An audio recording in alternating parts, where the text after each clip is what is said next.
రాష్ట్రంలోని ప్రతి జిల్లా, ప్రతి నియోజకవర్గంలో భారీ స్థాయిలో యువగళం పాదయాత్ర కొనసాగుతోంది.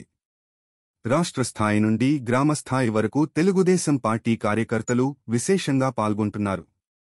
తెదేపా అన్ని విభాగాల సభ్యులందరూ యువగళం విజయానికి తోడ్పాటునందిస్తున్నారు. దురహంకారపు ప్రభుత్వానికి చరమగీతం పాడేందుకు మొదలైన యువగళం పాదయాత్రకు నేటితో ఒక 100 రోజులు పూర్తి చేసుకుంది.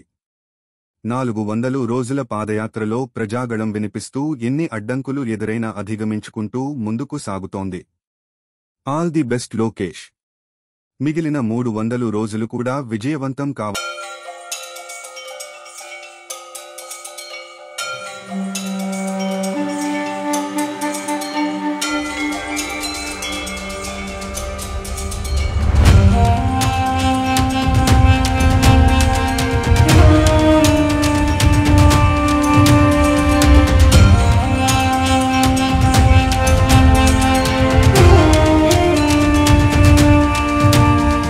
తాత్విక సర్కారుపై ప్రజాదండయాత్ర యువగళం పాదయాత్ర 100 రోజులు పూర్తి చేసుకుని పాదయాత్ర ప్రజల యాత్రగా మారి జనగళమైంది.